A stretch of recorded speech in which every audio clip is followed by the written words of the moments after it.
Hello, I'm Daniel Sketchley. And I'm Callum Dan. We've been friends for more than 10 years, sharing lifelong passions such as film and music, But most importantly, football, through the ups and the downs. the celebration and the heartbreak. However, he's a Blue Nose. And he's a villain. This is the Second City Podcast.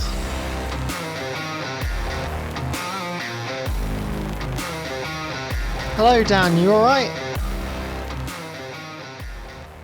You're right, Callum. How are you, mate?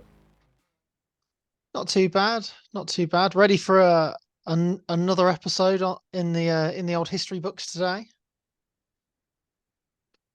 Yes, and hey, this is obviously we're in an international break at the minute, so this is one of our special Second City story episodes where we cover a player or manager that's represented both Blues and Villa. Yes. So if you haven't caught those other two episodes, now could be a really good time to start. Obviously, we did one on Alex McLeish, and we also did one on Hotter as well in the previous international break as well. Have you caught much of the international break, Dan? I know that the Republic of Ireland got a very successful 1-0 loss to the Netherlands last night.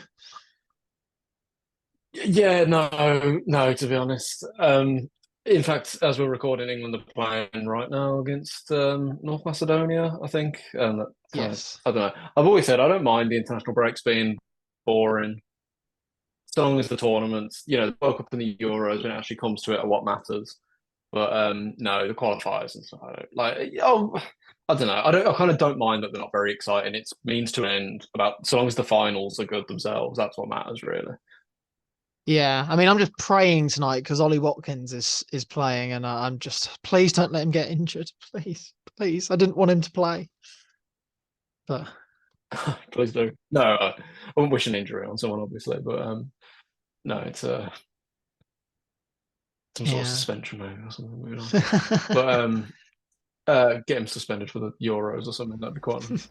Um, but yeah, so this week we're doing our second city story. This week is about Emile Heskey. So we'll do our sort of normal intro as we normally do on these second city stories in a moment. But before that, so in the episode, we're actually going to talk a bit about sort of Heskey's time at Blues and Villa and how that affected his career and his international career.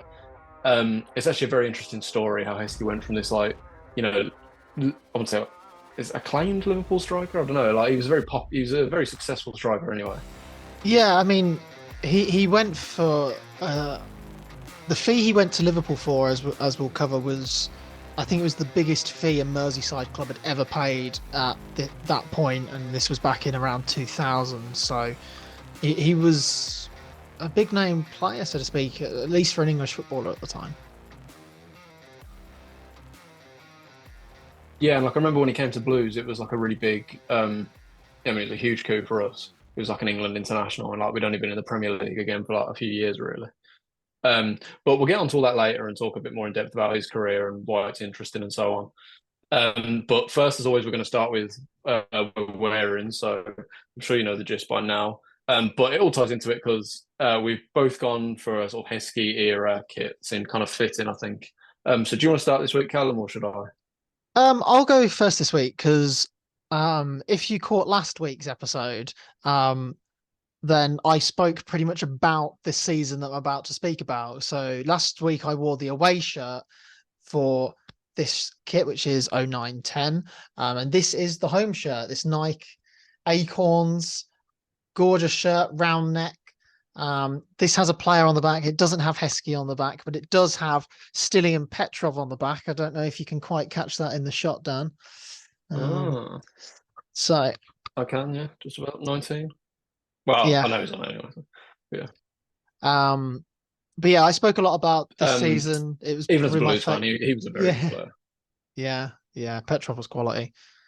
Um, but this season, I spoke about it a lot last week. Probably one of the best seasons I ever had as a Villa fan, especially when we were about 12, 13 years old. Cup final, cup semi-final. That semi-final against Blackburn at Villa Park under the lights, where we won 6-4 on the night, 7-4 on aggregate. Something I'll never ever forget. An absolutely bonkers match. You just had to be there. Martin O'Neill. I've got so many great stories about Martin O'Neill that we will have to go through one day. because they're worthy of the podcast, but in its own section, I think. So, yeah, great, absolutely amazing shirt, just like the away one last week. You've got another one that doesn't quite fit you anymore, Dan.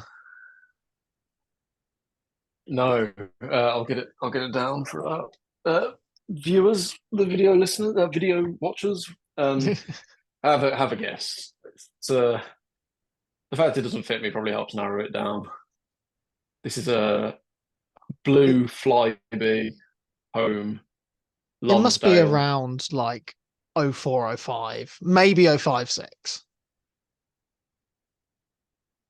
056, 2005, this kit came out, 056. Yeah, first football kit I ever owned, ever got. So yeah, I was 8 when I got this. So yeah, it doesn't fit me anymore. That looks, and hasn't for maybe a it's very just long the time. camera, but that looks tiny for an 8-year-old shirt, an 8-year-old's shirt. It's I'm not sure, to be honest. Maybe it is. I think it's the I guess, camera trickery. It's gonna go back on now. There we go. It probably is, yeah, it probably is. Quite far away. Yeah, that was the first football shirt I ever got. And yeah, 2005, I got it for Christmas. Pretty sure I got FIFA '06 on the DS for the same Christmas. I had FIFA Yeah, 06 I was that about 8 years Christmas. old. Class, yeah, class. Yeah, so Blues got this was like the first I'd been to like games before, but this was the first season I kind of actually remember like a chain of games and remember sort of following what was going on, if you know what I mean, rather than just going to the odd game or whatever. So for that reason, I kind of consider it my first proper season as a fan, really. So it's a real shame the Blues got relegated and finished 18th. So that's a bit humbling. And we were really quite terrible for a lot of this season. Um, Heskey was a part of this team. He kind of struggled this year, and we'll get into it was actually his last season with Blues, and we'll kind of get into a bit of that. So probably wasn't a great time to become a Blues fan. But a really mad thing which happened this year. Also, it was our first Premier League defeats to Villa happened in this season, so that was quite annoying. We hadn't lost you before that, so I kind of maintained that I kind of started supporting Blues. Probably not a great time. You've jinxed them, but yeah, probably. But no, players like McArthur Sell was still there. I think Stanley Zarides might have left at the start of this season, but Mike Taylor was still there. Clinton Morrison. Clinton Morrison just left, actually. Clinton Morrison, I think he left at the start of this season. Who else? Yuri Yarashik, he was pretty good. David Dunn, Matthew Upson. So we did have some good players still. But I think I saw the first time I ever saw Match of the Day was during this season, and I just turned it on. I didn't know. I just watched it on like a Sunday morning. I didn't really know what the score was or anything, or even who we were playing. And we played Portsmouth, and we were on first. And I was like, oh wow, Blues are on, Birmingham are on first. That didn't even cross my mind that it's probably the first time in like years we've been on first. And we won 5-0 against Portsmouth. I was like, wow, this is like, I was like, wow, this is Blues. Wow, I mean, we were fantastic. We're amazing. Like, we must win every week. Yeah, we're gonna win. You're gonna win the league. Yeah, we are the best team in the world. This is amazing. And then it was our biggest Premier League win ever. Probably not even come close to that since. So that was a false dawn, I think it's fair to say. So yeah, a pretty bad season, but for like the time and like sort of my introduction to football, and I have a bit of a soft spot for it. And I do really like the kit. It's kind of a shame we don't. I do actually really like it. Maybe that's just nostalgia, but yeah, I like Lonsdale as a kit away manufacturer as well. Yeah, pretty rare. This was maybe the penultimate year we had Lonsdale. The away this season was really nice as well. I might try to track one down and get it on eventually. That could be pretty cool. But yeah, 2005-06 is that kit. 05-06 home. Nice. So that's our kits for this week. If you're new to the Second City podcast, in this series, we're looking into the players and managers that have experienced both B6 and B9. This week, we take a look at a player that should have been Birmingham City's club record signing when he joined the Blues in 2004, but would start a cup final for Aston Villa less than 6 years later. Emile Heskey came through the Leicester City Academy, making his debut at just 17 years old in 1995 under the guidance of Martin O'Neill. After 40 goals in 154 league appearances and 2 League Cups, scoring in one of them, saw Heskey sign for Liverpool for £11 million in 2000 for another future Aston Villa manager, Gerard Houllier. His time on Merseyside was successful, winning the Community Shield, FA Cup, UEFA Super Cup, and 2 League Cups. The first of which saw him start against Birmingham City in a game where the Reds would take the trophy on penalties controversially. At the end of the 03-04 season, Heskey signed for Birmingham City in May on a 5-year contract for an initial £3.5 million fee, which could have risen to £6.25 million and would thus have become Birmingham's most expensive player. His first goal came with a header in the 8th minute against Manchester City, which was enough to earn a 1-0 victory on 24th of August 2004. At the end of the season, Heskey was named as the club's player of the season, players' player of the season, and finished as top goal scorer with 11 goals in all competitions. However, Birmingham's 05-06 season, during which Heskey only scored 4 goals in 34 league appearances, culminated in relegation to the Championship.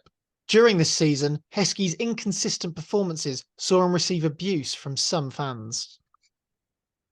Relegation meant that the last 1.5 million of the maximum 6.25 million fee for signing Heskey from Liverpool would not be payable, meaning his signature wouldn't become a club record fee, and he was sold to Wigan Athletic in 2006 for £5.5 million. In January 2009, Aston Villa's £3.5 million bid was accepted by Wigan, seeing him reunite with Martin O'Neill. 4 days later, he scored the winner on debut in a 1-0 win at Portsmouth. His 2009-10 season was disappointing, only scoring 3 times, but he did start the League Cup final in 2010, where Villa were beaten 2-1 by Manchester United, and he was controversially selected to go to the 2010 World Cup in South Africa with England. O'Neill's departure in the summer of 2010 saw Heskey reunited with Gerard Houllier. The striker enjoyed a successful start to the 10-11 campaign, including winning goals in the local derbies with Wolverhampton Wanderers and West Bromwich Albion. Heskey remained with Villa for 1 more season, in which he scored just once in an August 2011 win over Blackburn Rovers. He was released in May 2012 after being told he would not be offered a new contract, ending his time in the West Midlands with just 9 goals in 92 league appearances. A 2-year stint at Newcastle Jets in Australia would follow before a swan song at Bolton Wanderers to end his playing career. Cool. So, Heskey, why is Heskey an interesting one to talk about, in your opinion, Cal? Oh, I mean, just from what we've read out there, a player for at the time was being sold for big fees. He was well liked by the managers that had him, especially Martin O'Neill and Gerard Houllier. His goal scoring record for a number 9 left quite a lot to be desired. And I mean, I'm sure we'll talk about this quite a lot, but for me, I always remember Heskey as being like a Birmingham City icon. That was what he was when we were kids. And so I never really warmed to Heskey in a Villa shirt. And then his goal record for us didn't particularly enamor me more to him. So I don't know what your like main memories are of Heskey, really. Yeah, it's kind of it's a weird one, and I think he's interesting to talk about from a Blues perspective because he signed, like we mentioned in that intro, he signed for Blues for a lot of money. It could have been even more. He was kind of touted as like the club's record signing, and he was like an England international coming to Blues, which for a club that had only been back in the Premier League for about 2 years was a really big deal. And I think we signed him, and he went to Euro 2004 with England, like that summer. So it's a really big deal. And I think you say the Birmingham City icon thing. I think that was something that he was like meant to become because of that. And he had a good first season. People forget this. Blues finished about 12th. I think it's 12th, and we had a pretty good season. But he was the best player in it, or one of the best players, as we mentioned. He won the Player of the Season awards and so on. And I think people forget Heskey had a really wicked shot on him as well. Like he could score some really good goals. He scored in that first season. He scored a brilliant goal away at Fulham just after Christmas in 2004, which was unbelievable. I mean, his goal on debut for us was from 20 yards. Yeah, he was capable of these things. People forget this. He scored a brilliant goal against Arsenal on the last day of the season, and we beat them 2-1. which is a really great moment. And he scored against Villa in a 2-0 win at St Andrews in 2005. Actually, I was doing my research. Actually, the last time we beat Villa in the league, that's a really humbling thing to think about. It's really crazy. It's funny actually And I because think from a I was person, looking at his second City record as well in preparation for this, and I was amazed. I was completely taken aback when I realised he actually only scored one goal in the second City derby. Because I would have put, if you'd have told me he'd have how old scored do you think score? six, like, Oh clearly I no, didn't remember he only football that played well, in. but um, No, from a Blues perspective, he only played in like four or so, and I think yeah, so. Then the two would have been like in the 05-06 season, which I had in what we're wearing this week, which we lost. But that 2004-05 season, Mikhail Fossell had a brilliant season the year before, but then got injured for a lot of this season. So Heskey had to become the main man.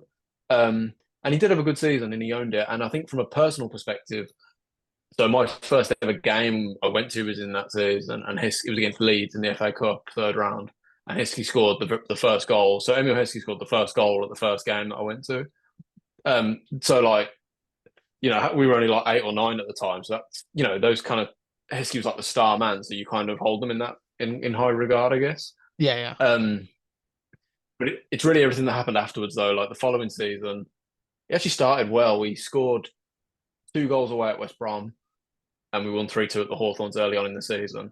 But then he only scored like I think 2 more league goals in the rest of the season. The club got relegated, and he was seen as like a big earner who came in for big money. And it kind of wasn't the trajectory the club was meant to be going in. Like we came up and finished sort of 13th or higher every season. And so to then get relegated after we've been bringing in these like England players, these like big gun players, um, wasn't how it was like supposed to go. And I think that's maybe why he got a lot of stick off fans, because he was kind of the face for this like failure. And the club obviously there's relegations and then there's relegation. This was a relegation we bounced straight back up from. We finished second the following year. It wasn't like and we got relegated in 2011 and we're still the ramifications of it are still being felt now. And then obviously he didn't go directly to Villa, but a couple of years later he ended up at Villa. And I think as a result, his legacy at Blues is a really, it's not a good one, unfortunately. And I feel like the good stuff he did at Blues has been kind of forgotten about for the most part. Understandably so, though, I would say. Fair enough. I think I was reading a few quotes from an interview you did with 442 as well, and I think he was saying that he never really had a bad reception from Birmingham City fans when he rocked up in an Aston Villa shirt. I was also checking as well. He never played. He was still at us, but he never played in the quarter final of the 2011 League Cup. He wasn't in the squad that day, so maybe it would have been different if Yeah. he'd have been on the pitch that night. The only time I'm sure he probably played in other ones. The only time I remember him playing against us for Villa was, remember the game where James Milner scored the penalty late on? Yeah, Did he come off the bench in that game or something? I remember he had a chance right at the end and I thought it was going in. And that was really nerve wracking. I was like, we can't, because at the time it was 0-0. I was like, we can't be losing to like a yeah. Heskey goal. He played for 20 minutes. So Yeah, I so vaguely remember that. for us, he was involved in. So as a Blues player, he was involved in 4 second City derbies, and as a Villa player, he was involved in 4 second City derbies. But I say that he was at Villa for 4, but he was not in the squad for the 1-1 away at St Andrews, in like 2011, and 2011? Yeah, I remember that. he was on the bench, for the 09-10 away game, which we won 1-0. Yeah, I vaguely remember that. Yeah, so I think it's a bit of a shame with Heskey, like how it, as I was saying, how it tailed off. Like I remember those first 2 that he played against Villa for Blues. Like he scored in the home one and then was brilliant in the away one from what I've seen of it and so on. And I think he hit the post and it would have made it 3-0 if he'd scored. And so it's a shame then that his legacy kind of got he's remembered as Blues as a bit of a failure, I think, which maybe isn't entirely fair, but I think it's because it ended badly, rather than, as I was saying earlier, I think the good stuff gets kind of forgotten.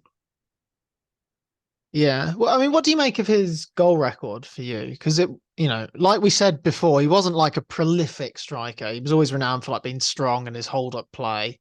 He had, was it 14 goals in 68 league appearances? Yeah, Um, I think in his first season it's like acceptable. Like as I say, Forsell got injured, and Forsell was a prolific goal scorer. Heskey's never really been a prolific goal scorer. He can score great goals, but he's not. He was never prolific. Um, and I feel like we've had a lot of them over the years. Like prolific goal scorers at Blues is quite a rarity, really. Um, but I think in the first season he did have to step up to the plate. He got 11 goals. It's yeah, I not was going to say amazing. actually, it does skew it, doesn't it, when you think about it? That 14 in 2 seasons, but one of those Yeah, but seasons was really good. yes, like yeah, I think he. I think the first season was good enough. Clinton, we played a lot with Clinton Morrison, and they formed a good relationship. Um, but then the following season, and in fairness, the following season, the team, I sort of mentioned it earlier, like I was trying to think of great players. We also had some real stinkers that year, like Nicky Butt was like, he was dreadful, and Alex Bruce kind of forced his way into the team, and like, they wonder how that happened. Yeah. But and so like it's kind of not a shock in hindsight that we struggled. I think I saw the team that played Villa in the when you beat us when Kevin Phillips scored in the 1-0. And I can't remember exactly what it was, but I remember looking at it back and I was like, man, that's like no wonder that team struggled. But there were some good players, like I mentioned, but as a whole, it probably was like a Robbie Savage had left, Forsell, was kind of in and out of the team with injury. It's not like a huge shock that it struggled. Um, and as that team struggled, his goals in the second season also couldn't really afford to dry up, and they really did. And as I say, you got like 4 league goals, and 2 of them came in the same game. So he wasn't like we needed a prolific goal scorer. We needed someone like Forsell, fit and firing for a lot of it. And I think a lot gets said about Heskey, especially for England, how like he did a job for the team, and I'm sure he still did, and he definitely did in his first season in terms of like his hold up play and his physicality and strength in the air and so on. He always had strengths, but at that point in time, we needed a goal scorer as well, and he couldn't quite fill that gap. Clinton Morrison had left as well. That was one less striker we had. Then we had like Walter Pandiani or something like with him. It's like it's not a huge shock. We struggled away. Yeah, when if he was playing alongside Forsell, that's a big shame that Heskey and Forsell never played together more. They did a bit in that season, but that could have been a really good dynamic. Like, And it um, was the classic era of the traditional 4-4-2 as well. for sure. Like, if Forsell had stayed fit in the 2004 season, like, and them two up front, that could have been pretty special, I think. Um, and so we got to see a bit of them in the 2005-6 season, but not enough really.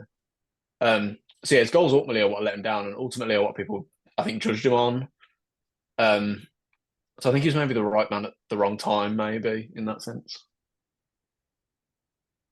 Yeah, absolutely. I mean, he did go on to say as well that he kind of always regretted leaving Liverpool. He never really wanted to leave Liverpool and was kind of told that, well, we're signing Djibril Cissé and he's going to play and you're not. So Yeah, I saw I, an interesting. I saw an interesting thing. We'll get onto it maybe in a minute, but uh, sums up his time at Blues and how he was maybe perceived. Um, he made his England debut in 1999, and he made his last appearance in 2010. That's a really long international career. Like that's like a and he was dream involved in level that England career. setup for every major tournament. Obviously, we didn't qualify for Euro '08, but he Yeah. So, played in the qualification stages of that. oh yeah, sure. And the one exception is the one other exception is the World Cup in 2006. He didn't go to. So the only 2 calendar years in that whole time that he didn't get an England cap were 2005 and 2006. And he was at Blues from 2004 to 2006. I think it kind of sums it up, which is harsh Yeah. because his first season was good with us. Um, but yeah, I think that kind of sums up. Oh, maybe get onto my theory later that I feel like when players play for more sort of elite clubs, if you know what I mean, they have more of a chance of getting in the England squad. I Yeah. think Birmingham maybe wasn't a glamorous club to be in the England squad with, and him moving from Liverpool to Birmingham, in the eyes of someone like Sven, was probably like a big step down. Um, You say that though, but you obviously, I mean, I absolutely love the sort of shithousery at play by Karen Brady, where you got relegated and wouldn't pay Liverpool like the extra £1 million to Yeah, make it 6 million, but then you sold in that same summer and sold it for 5.5 million. yeah, I know. Yeah, Um, it's but he, fucking. you talk about the glamour club aspect of that. He went to Wigan. Yeah, true, true. Yeah, that's very true. Hard to argue with.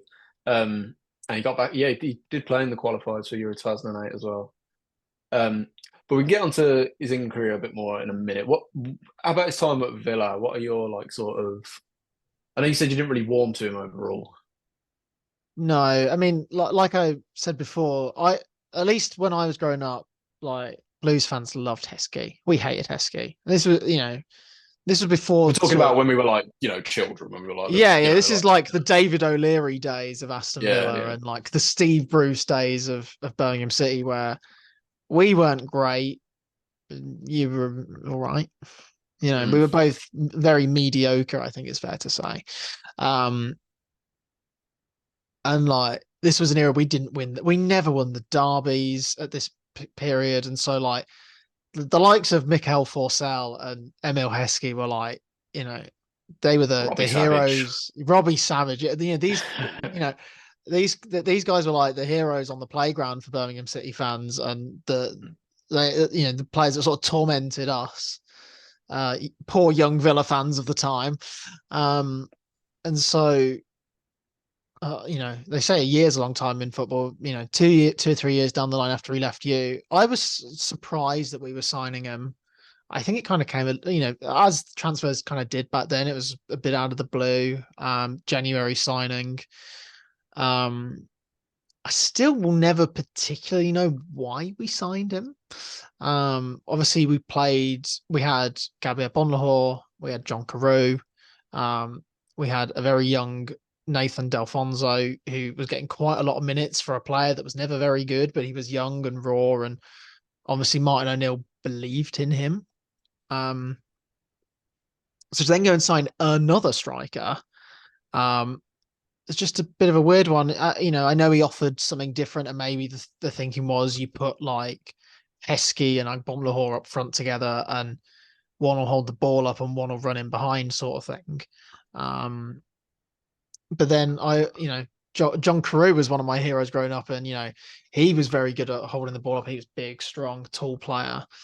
Um, but yeah, I never really warmed to him. And then he went and scored 4 days after we signed him, 1-0 win away at Portsmouth.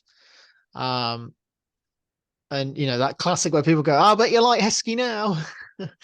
uh, so um, I was skeptical. But he did have some good moments in a Villa shirt. I think it's fair to say. Like he scored in that Blackburn semi-final at Villa Park. I think he got the 5th goal for us that night. He scored against West Brom. He scored against Wolves. Um, I Big had, goals as well. Like the Wolves one was a late winner, wasn't it? yeah, yeah, absolutely. So he's a player that for a player that didn't score much, he did score some big goals for us.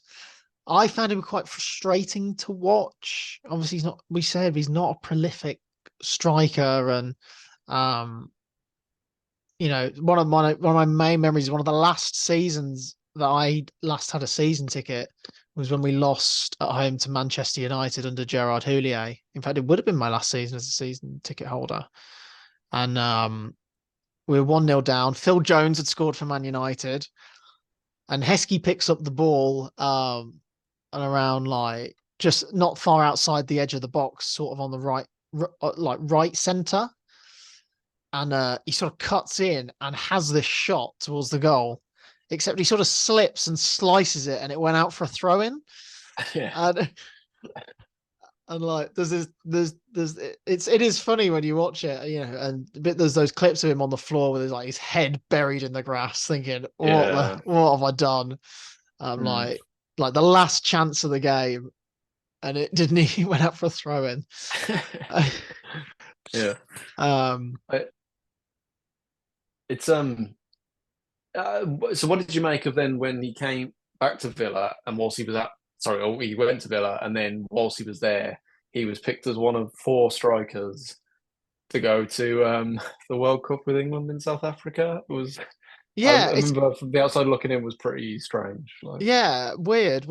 And at the time as well, you have to remember. So we signed Heskey in January of 2009, and so 12 months later, a lot of the media was reporting that Heskey wanted to leave Villa during the January transfer window of 2010 to make sure he'd get picked for the England team for the 2010 World Cup, because he wasn't happy, or he was concerned about how much he was playing, because obviously he wasn't a regular starter, because our front three at the time was Carew, Young, and Bonlahor.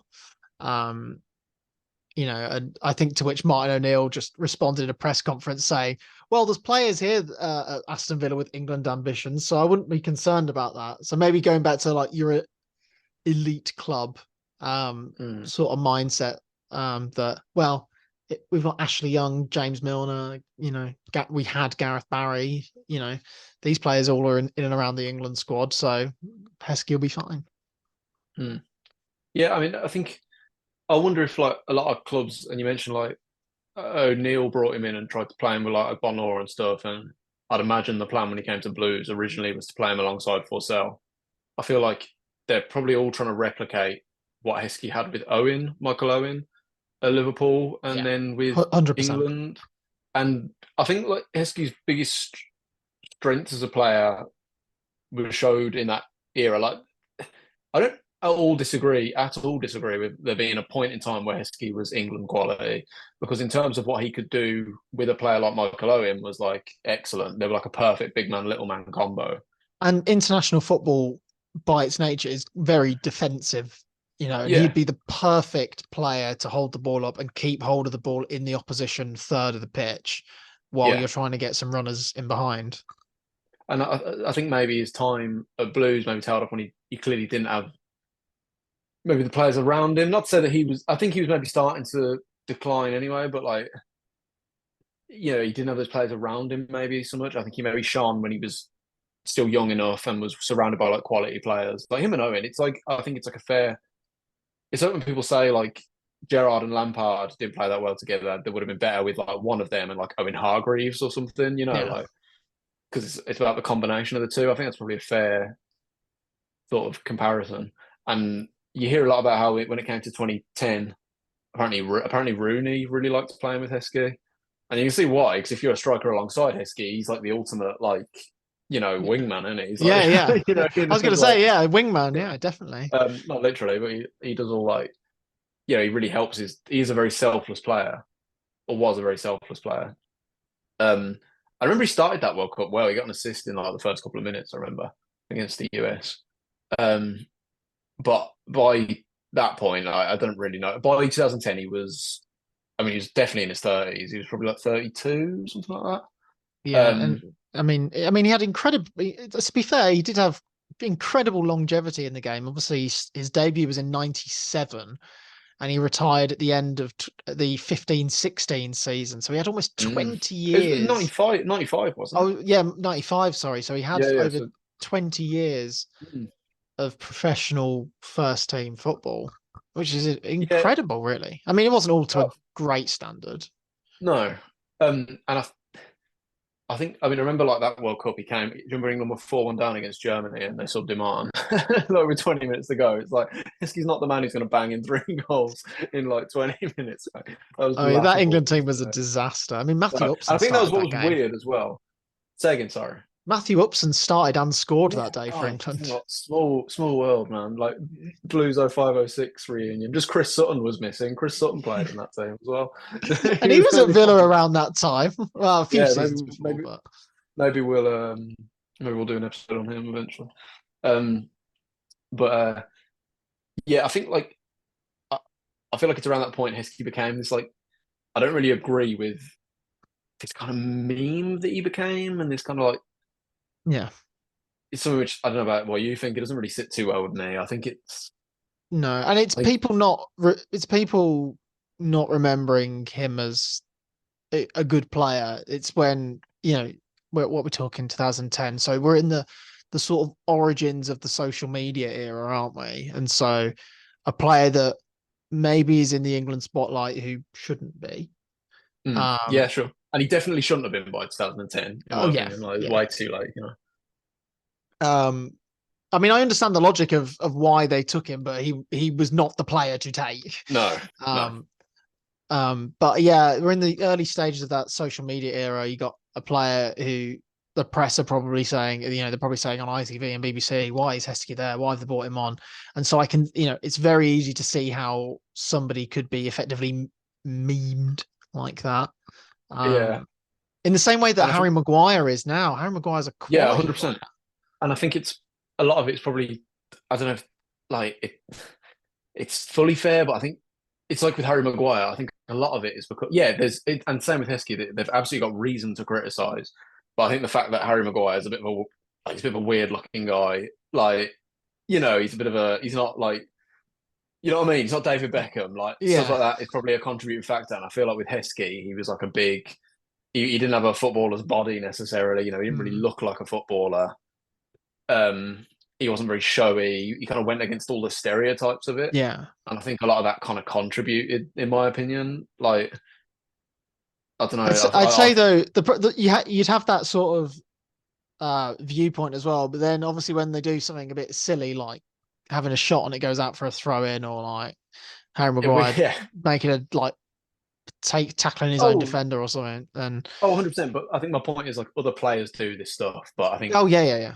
they don't get picked up on it as much as players like them do. We haven't talked about the Heskey step over at that World Cup as well. Give it a YouTube Heskey step over. That's pretty class. Also went out for a throw, and I think. But yeah. Um, uh, but what's Heskey up to now? I so was reading he's he got something to do at Leicester City Women or something. So he was the interim manager at Leicester City Women. Obviously, he came up through the Leicester Academy and started his career there before he went to Liverpool. And so he was doing some coaching badges and did interimly take their WSL team. He's now currently coaching with England's under 18s to help prepare them for the under 17 World Cup, which is coming up. So it doesn't sound like he's probably going to go into management, but will probably be a coach we hear of in the years to come. He actually did. I was watching the Blues game on Sky. Which one was it? Was it the Sunderland game or the Southampton game? I can't remember. And he was a pundit on that for the EFL on Sky. And he was interesting on it, and he's someone who's kind of faded out of the spotlight a bit, I think, as well. So it was interesting to see him, and I thought he did a pretty good job as a pundit as well. So I'd be shocked to see him do a little bit more of that Yeah. as well. Yeah, And I think I remember him doing punditry for the 2015 FA Cup when we played Leicester. So oh yeah, he's all right. He's a decent pundit. yeah, and I think um, I think a really good thing about him as well, for all his like faults, he was never he was a very selfless player, and he was never like arrogant or like Oh aggressive. yeah, He seemed like quite he doesn't seem like a person with an ego, and that's no, probably what makes him a great pundit or a decent pundit. yeah, and I think like makes him maybe quite well built for like the criticism that he got, and like a lot of the Yeah, stick he maybe got was he seems to have like the temperament to deal with it, like other players would maybe that would kind of break them, but like you say, he had like a 20-year career, kind of going through all that. So so yeah, yeah, and I mean, his time at Liverpool was, I mean, you look at it, was the peak of his career. Birmingham was a bit of a disaster. I wouldn't even say that. Like, Well, it's in like I terms say, of like obviously he got, he came for big money, got relegated. It's not compared to the ideal. Yeah. expectation, that wasn't how it was meant to go. Yeah. And then he did come to us via Wigan. His goal record was not great. I think he scored like 9 league goals in like 92 appearances, which is not very good. Obviously, a lot of them would have been off the bench as well. But did play in a cup final for us. Was in and around FA Cup semi final. I forgot he started that that League Cup final against Manchester United, and thinking back, it's around the time where John Carew was probably Martin O'Neill had sort of had a few issues with John Carew and was looking to offload him. And obviously he had almost like the ideal Carew alternative in a Heskey, which is the big player to hold the ball up. But and realizing that he played in that final when we were prepping for this, I actually remember being at Wembley that day, like begging for John Carew to come onto the pitch when we were chasing the game. But yeah, I genuinely, like, if you told me to name that starting 11, I probably would have remembered Carew didn't play, but I don't think I'd have remembered Heskey started that match. Like that No. really, like, Yeah, when you said that, it surprised me. Yeah, that does seem because like it doesn't feel like that. I know it's like a long time ago now, but it doesn't feel like long enough ago for like Heskey to be starting like a major yeah, cup final at that level. Um, but yeah, an interesting man, had an interesting career.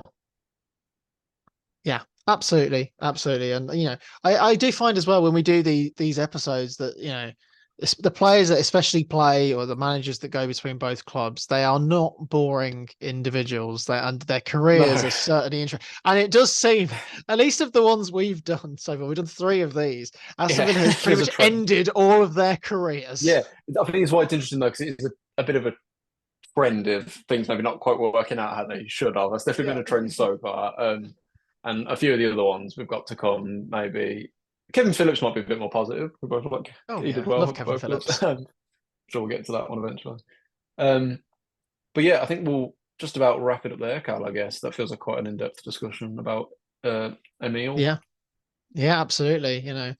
Do comment below if you're on our YouTube video. What are your main memories of Emile Heskey? Obviously, it's been a long time since he was playing, really. I mean, I remember when he signed for the Jets. Oh yeah, I do something about. remember that. And I vaguely remember it. I remember them like apparently so they play in Australia. yes, they're one of the teams in Australia. Yeah. I heard something about he was such a huge name going over there. They had like a Heskey cam or something. Yes. Yeah. They just So followed him. I mean, I've watched a fair bit of the A League in the last like 5 or 6 years, because it's on at work a lot. And like Adam, like when Ross McCormack went over there on loan from us, and like Adam Lafondra was over there as well. And these guys, because they played in the Premier, Ross McCormack hadn't, but like they were big name, like reasonable big name players who played at Premier League or the top championship level at good clubs, were coming over, and they were like, oh my God, these guys are incredible. And so Yeah, Emile Heskey, who had obviously played for so many times for England, he'd been at the 2010 World Cup, he played for Villa, he played for won the UEFA Cup with Liverpool, was a household name, really. Yeah, that they had a Heskey cam, and you could just follow him for the that's entire. You couldn't wild. see the game, but you could see every minute of Emile Heskey. It's like the Zidane documentary they did Yeah. back in the day. The same thing. Cool. I think we'll just about wrap it up there then. Yes. So we'll be back to normal next week. We'll be Yeah. reacting to Blues have got Sheffield Wednesday this weekend. Who Villa got this weekend? We've got Spurs, massive game. Oh yeah, it's 2 o'clock again on a Sunday, isn't it? Even when you're not in Europe, you're playing 2 o'clock Yeah. on a Sunday. Why? Um, Why? Our game's on why? Sky Sports as well, if anyone wants to know. Fair enough. But yeah, comment and let us know what you thought, any of your kind of opinions on Heskey if you have any, and your memories and so on, and how you think his sort of legacy has aged at both clubs, how you look back on his time in the Midlands, I guess. And let us know if there's any managers or players in particular you'd maybe like to see us cover in future on the series. We've got a list, we've got a few that we're definitely going to do, and we'll get on to them soon. But yeah, be interested to hear any opinions. Yeah, absolutely. And do go and check out the Hotter and Alex McLeish ones that we've already done.